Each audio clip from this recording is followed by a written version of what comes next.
Next, we have the A5 amendment. Representative Hillstrom. That's Becker-Finn. Okay, Representative Becker-Finn. Thank you, Mr. Chair. And so this amendment would remove the language on increasing the penalties for interfering or obstructing traffic, and remove the language that increases penalties for restricting access to transit. Clearly, we've fully debated this issue throughout the last year or so, but here it pops up again in the omnibus bill. And my goal always in my role here is to do the just thing. And I don't believe that increasing penalties on those who feel compelled to publicly protest is the way to do that. If we continue to see protests, that should tell us that we have work to do to address the underlying injustices that lead people to protest in the first place. And so I think that if people feel heard and respected, that will have a more meaningful impact on some of these things that we see in our communities than increasing penalties. I fully believe that protest is the foundation of what makes us the United States, and I would encourage a yes vote on the A5 amendment. Representative Zerwas. Thank you, Mr. Chair. Thank you, members. I would encourage members to oppose the Becker-Finn amendment. House File 390, the language relating to that, has passed off the floor of the House as a part of the omnibus bill in years past. The governor, in his recent statements, expressed public support for this bill, and so I think we should join the governor and keep this language in the bill.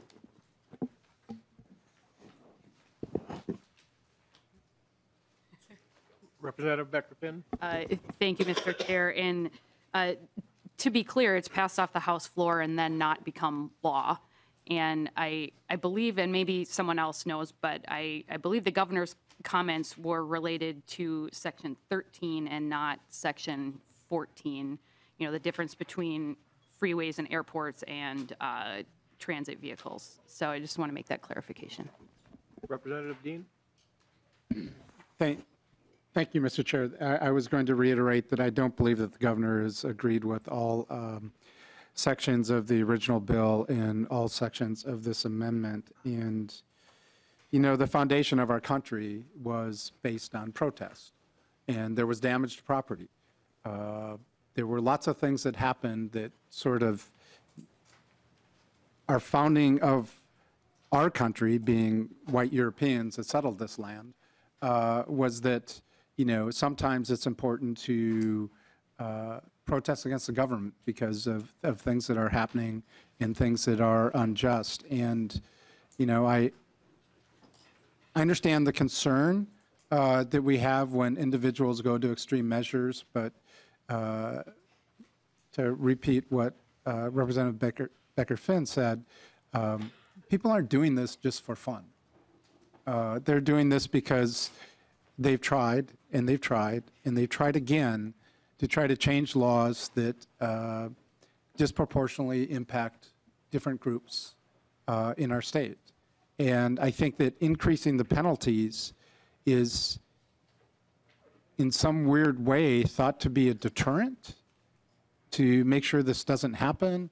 And really, it's not a deterrent. It's something that's just meant to penalize people even more. But I would assume that protests will continue and that individuals will be arrested if we move forward with this. And I don't think it's the author's intent to have more people arrested, to have more people put in jail as a result of these activities. I actually think that, the author's intent is to stop people from doing this. And I think the way that we stop people from doing this is we actually address the underlying causes and concerns for quality of life of individuals in a state. So I would ask that people support this amendment. I think it's a great amendment, and we can move forward and not have to worry about the governor vetoing another bill.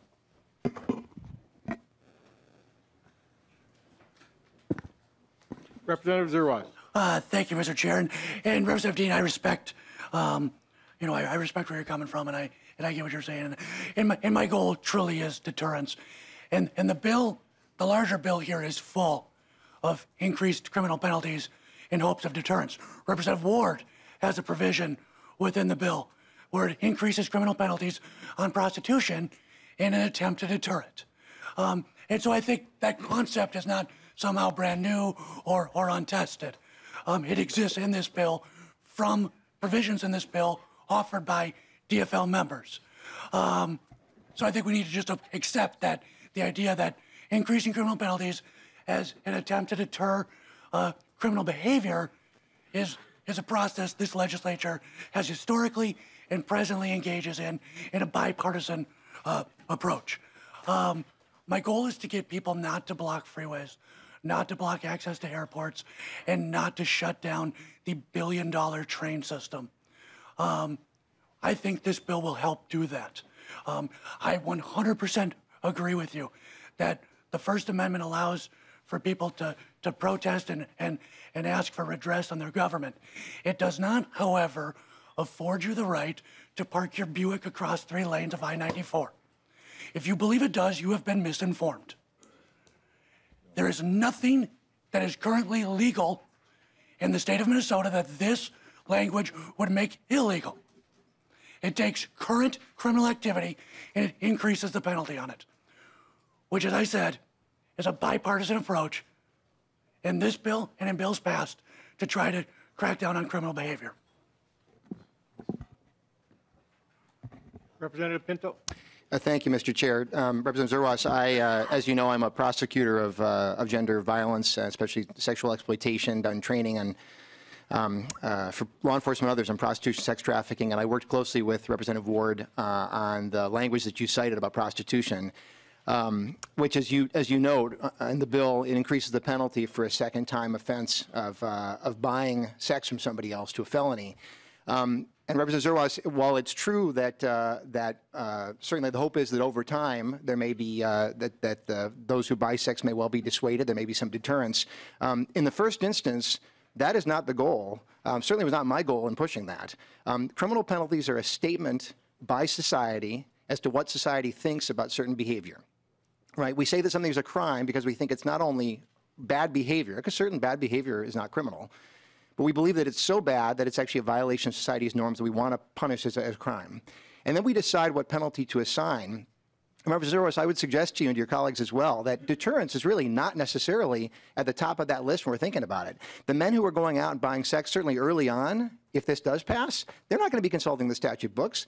They're going to find out, wow, the second time, guess what? It's a felony. Certainly word is going to end up spreading, but that is a statement that we are making that is saying that buying a human being is an offensive act that is worthy of increased penalties, so the second time certainly being a felony. Representative Zerwas, by contrast, right, as I've said this before, if you assault your spouse, your girlfriend, you can beat that person up pretty badly and have it still be a misdemeanor. What your amendment does, what your language in the bill that we're trying to take out now does, is say that the act of blocking access to a transit vehicle is more offensive to society than that act of assaulting your partner. And Representative Zerwas, I guess I would suggest to you that no, deterrence is really not the issue here. People are not going to be consulting statute books. I agree with my colleagues. What this is this is us deciding where do criminal penalties fall and how we assess things. And I would suggest to you, we have all these other areas that we say are misdemeanors. We now are picking this out, and it is hard to see any reason to pick it out other than that we are going after the First Amendment activities of those who are engaging in it. I understand what you say. It has to do with behavior, and we have the behavior already criminal. But the issue is that when you crank the penalties up, you're making a statement about what you think and what we think about the behavior itself. It's a statement that is the kind of speech conduct in a way that works that way. So listen, we have it be criminal. It already is criminal. That's fine. But by cranking up the penalties in this one little area, what you're doing is you're making a statement about why that behavior happens. And that, Representative Zerwas, I would suggest to you, is not an appropriate thing for us to do. I am proud to stand with my colleagues. We should absolutely approve this amendment and get this language out of the bill and certainly out of our law. Thank you. Representative Zerwas. Well, thank you, Mr. Chair, and thank you, members. And understand that we do, as a society, believe that there is an inherent risk an inherent severity in blocking a freeway and closing down an airport, or locking arm in arm through PVC pipe and shutting down the mass transit system. It is inherently dangerous to block a freeway, and it is inherently dangerous to stand in the middle to park your vehicle sideways on the freeway. And because of the societal impact of those actions, we believe, and the House of Representatives has passed this in the past, we believe that there is an inherent need to increase the criminal penalties. We're looking at millions of dollars over the last several years expended by the State Patrol, by the City of Minneapolis, by the City of St. Paul, and the City of Bloomington, just in response to these protests. We have multiple police officers that have been injured in responding to these freeway blockades, including, as you're well aware, of a University of Minnesota police officer who had a cinder block dropped on his head and fractured a vertebrae in his neck. Yes, we believe this is serious enough to bring it from a misdemeanor to a gross misdemeanor. Representative Howell. Thank you, Mr. Chair. And I'm not going to tell the whole story about my daughter again, but I am going to say that if you would have sat there in the car and looked at my daughter's face when she got in the car after trying to get through that airport, there is no reason in the world to terrorize a young lady like that. And in that respect, if you would have looked into her eyes on that day, you would have thought that the penalty increase would have been right also. So I am in all favor of this, because I tell you what, your First Amendment right does not have it doesn't give you the right to terrorize another person. And that's exactly what happened that day. She was shaken. She was crying. Nobody has the right to do that to another person. And that's what that group of people did. So yes, I think we need to increase it. Because if you would have been in the car when my daughter got in the car, I couldn't believe it. No reason to do that. Representative Pinto. Thank you, Mr. Chair. I guess I want to ask Representative Zerwas, on line 47.22, the restricting passenger access to the transit vehicle. I mean, I ride transit all the time, and it is I don't want to have my access blocked. And again, that would be criminal. I guess I'm just trying to understand why that particular piece is so much worse than again an assault on a spouse. That particular just to zero in on that particular piece. Representative Zerwas. Mr. Chair, members, Representative Pinto, if you have a specific bill that you'd be interested in bringing to increase the criminal penalties for spousal abuse, bring it to me and I will sign on. If we're too lenient in one area, let's get going, let's ratchet it up. You're a prosecutor, you're very familiar with these types of domestic assault cases. If it's your thought as a prosecutor that we need to increase those criminal penalties, I am all in. I will raise holy hell to get a target where we can afford a fiscal note to do that. Count me in 100%. Representative Pinto. Thank you, Mr. Chair. I don't know that was responsive. I would like to get a response to my original question. I'll just note a reminder that as we increase penalties in one area, if we were to increase penalties in that area, then that means that when somebody causes substantial bodily harm, instead of it being a level 4 felony, 5 years and $10,000 fine, well, we're going to have to increase that as well. We're going to keep on increasing penalties all the way up, because otherwise, then you're devaluing when increased harm is caused. It's an entire framework of penalties is the idea here. And so picking any one thing, that's true, we could increase that one thing, but now we're devaluing the next level up, so we better increase that too. And boy, you're going to have quite a target if we're going to be increasing all those penalties all the way up the chain. But I guess I do just want to ask, restricting passenger access to the transit vehicle, that seems to you to be a gross misdemeanor level crime, and can you just explain why that is? Representative Zerwas. Thank you, Mr. Chair, members. Understand that in current statute, restricting passenger access to a transit vehicle is already a felony if it's done with force or violence. And so going from misdemeanor to a gross misdemeanor, it doesn't seem out of the norm. it seems right in line with the fact that you can already be charged with that and have it be a felony. Thank you, Mr. Chair. I'll just, if I may, I'll just conclude just noting that that we have, as I said before, we have a framework of penalties that are established for a reason, and we want to be really thoughtful about what we're doing in each of those pieces. I would say that when there's force or violence involved, that is a really significant difference than when there's not. I remain opposed to the language, and I'm grateful to Representative Becker-Finn for bringing the amendment forward, and I'm supportive of it. Thank you, Mr. Chair. Well, and Mr. Chair, just really briefly, if you march out on the freeway or you pull your vehicle perpendicular on I-94, the only reason there's not force or violence involved is because you're counting on 17 other cars having really good brakes. That's what you're counting on. You're counting on every moving motorist at 75 miles an hour, and semi-trucks and school buses and ambulances. There's no force or violence because you're counting on them to stop. We have seen instances where people are getting hurt. This is a health safety issue. We need to prevent people from blockading the freeways, the transit operation, and the airports. Please be quiet. Representative Becker-Finn.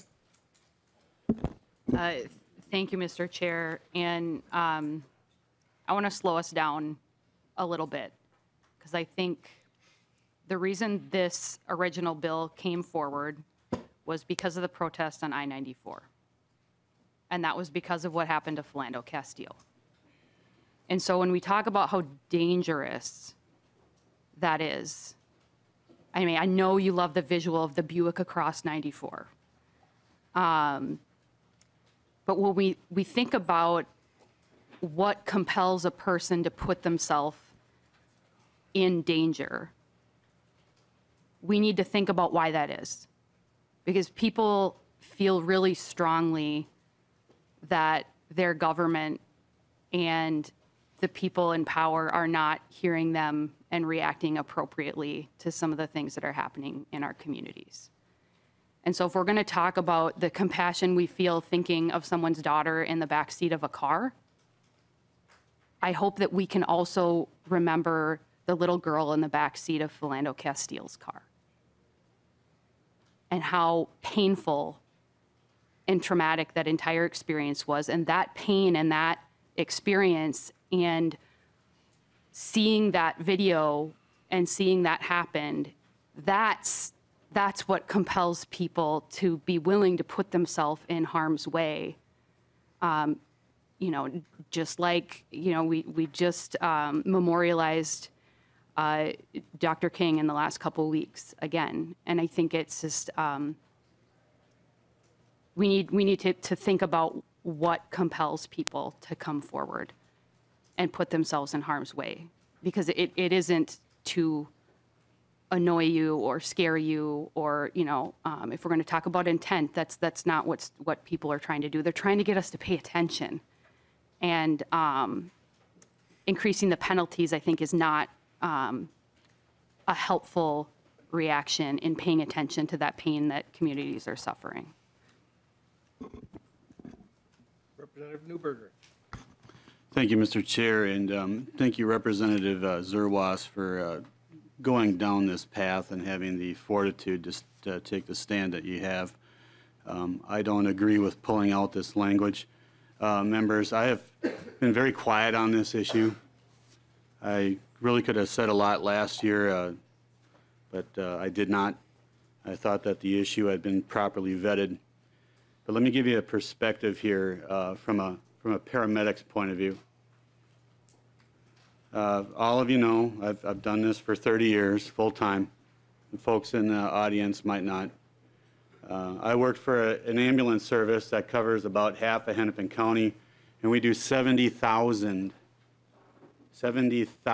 calls a year. To say we're busy is an understatement. And when there is a critical road or a critical highway that's being blocked, sometimes we hear about it. Sometimes we don't, because we're on the road when it happens. And when we have to reroute ourselves along with all of the other traffic to get around whatever this point of obstruction is in order to get to a hospital, why don't you come into the back of my ambulance for just a minute? I'm going to paint the mental picture for you, what that looks like. First of all, you're the driver, and you're trying to navigate and find a quick path to a level 1 trauma center, and you're trying to get in and around all of the cars that are not moving, and nobody knows where to go because there aren't proper exit lanes. You're trying to navigate through a morass, a mess. Now, picture the person that's in the back. We've got a saying in EMS, it's called time is brain. If you're suffering from a stroke, you've got about 6 minutes without oxygen before you have irreparable brain damage. And I don't know if any of you have ever had the experience of trying to keep someone alive in the back of an ambulance when they're stroking, full-blown seizures, vomiting, out of control, dying. And now you've got to reroute around something like this. How about a myocardial infarction, which is the fancy word for a heart attack? You know what? We've made some amazing steps forward in medical technology. But suffice to say, if you're having a massive heart attack, getting you or your loved one to a cath lab is the only thing that matters, because it's the only thing that's going to save your life. And if you're stuck on a road because some people are angry and they're protesting, regardless of the issue, how does that bode for the person in the back who's hooked up to what we call a Lucas machine? It looks like an automatic plunger. You stick it on their chest and it's very violent, but it keeps people alive. It'll keep people alive for hours. But if you shut that machine off, they die. And they're going to die unless you get them to the cath lab. How about pregnancies? You ever heard of a prolapsed cord? I've had 2 in my career. You show up and the only thing that's presenting is a cord. And you have to take your gloved hand and insert it into the birth canal, and you have to push that baby's head off of the cord so that kid doesn't die. And now you got to sit there in the back of the ambulance with all of that pressure from the contractions pushing against your arm. And you've got to keep that head off that cord, and you've got to sit there all the way down to the hospital to keep that baby alive until you're doing this to get into the surgery. And you get into surgery and they throw a blanket over your head and they do a C-section on that woman to save that kid's life. You're telling me this protest is more important? How about asthma patients? Asthma patients are some of the worst cases you can handle if you go into a complete shutdown. They can't exhale their air. You literally have to straddle on top of them. You grab the sides of their chests. You give them a breath. One person gives them a breath of air while you have to literally force, with all of your strength, force them to exhale because they can't. And if you don't get them to a hospital, they are going to die. We have enough delays and we have enough problems. Blocking freeways and putting these people and putting our EMS system in greater jeopardy, it's not the way to do it. Thank you. Representative Ward. Thank you, Mr. Chair. I have a couple of thoughts on this that I want to share. First of all, behavior is a reflection of something else going on. If you even think of small children acting out, we've had lots of discussions in education committees about how to deal with behavior problems. And what we know works best is to deal with the underlying issue. Kids don't strike out or misbehave because they just want to be bad. There's something else going on. And if we deal with the underlying issue, the behavior is resolved. So my son was a paramedic, and I'm familiar with what you're saying. Representative Newberg, I appreciate your work because it is life-saving. One of the things that I have never heard, but I have thought all along when we were having these protests, is that that was the time when the Capitol was closed. The Capitol complex was closed. And there was no public place large enough for anybody to gather and have protests or rallies. I'm noticing Representative Zerwas shaking his head, agreeing with me on that. There was no place for people to express their outrage, their frustration, and you know, it's like any other behavior, it's going to come out some way. Very strong feelings that have been suppressed for a long time but have a reason for coming out. And there was no place for these people to go. The Capitol is open now. We have a large campus. We have a large venue for people to gather in rallies or protests. And I really think that this, the blocking of highways and the airport issue and that sort of thing wouldn't happen again because we have a place for people to gather. And so as we've heard over these last couple of years, these arguments about blocking highways and blocking the airport, I'm thinking it's not, it hadn't happened before, you know, to anywhere near that kind of an issue. I don't believe it would again because people have an alternative place. So I think we're spending a great deal of time and energy and emotion on something that is not really going to be an issue. And I also want to reiterate or repeat or reinforce what Representative Pinto was saying about somehow equating the violation, the purchasing of a human being, and those human beings being trafficked in ways that we can't even comprehend, and equating that with people and penalizing the behavior that continues putting people in a position of being imprisoned, with people expressing their frustration and anger with the inequities that our policies have allowed. Thank you, Mr. Chair. Representative Uglum. Thank you, Mr. Chair, and I'll be brief in view of the hour here, and we've got a lot more to do. You know, I can't help but be struck by the way that these protests have evolved. And when you look at the way it was in the beginning of protests in this country, with Martin Luther King and the Freedom Riders and the lunch sit-in counter protests in Selma and things like that, these things have morphed, and we have a lot more violent protests in this country than we had in the past. I have absolutely nothing against peaceful protest, and I think it's an integral part of America.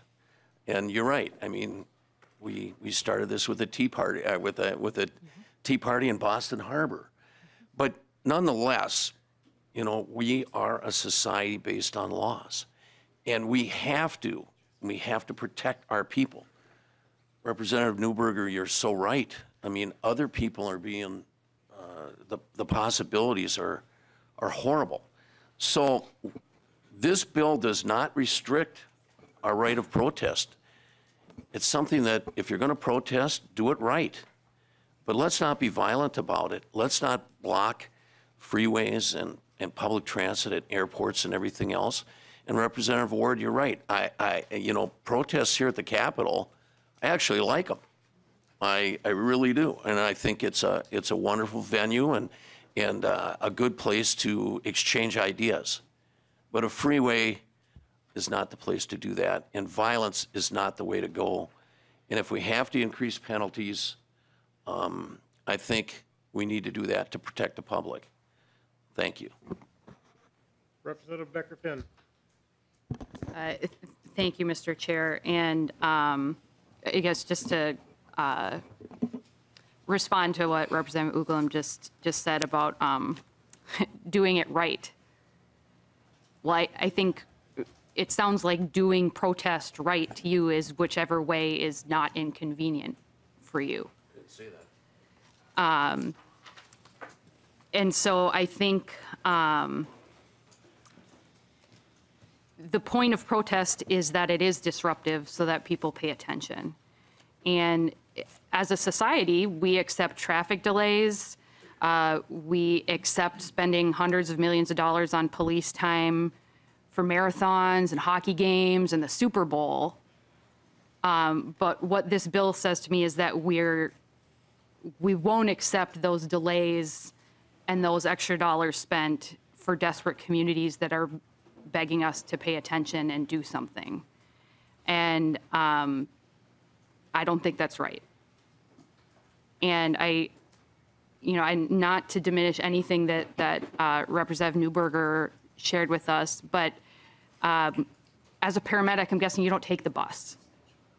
And so this bill does more than just the freeways and the quickest way to a hospital. This, the current language that we're trying to take out also applies to transit, to buses and trains. And I don't think that really has the impact on our paramedics and our first responders being able to do their work. So we accept delays all the time with traffic.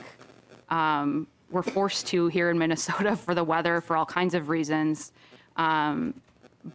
But, I don't see us legislating to, not use police dollars and not to allow, sporting events to disrupt our time and to disrupt our ability to get places. So, it's just that's the values that are reflected in aiming this language at particular types of activity. Representative Pinto. Thank you. And with that, all those in favor of the A5 amendment, say aye. Aye. Opposed? No. The amendment does not prevail. Next, we have the A12 amendment. Representative Zerwas.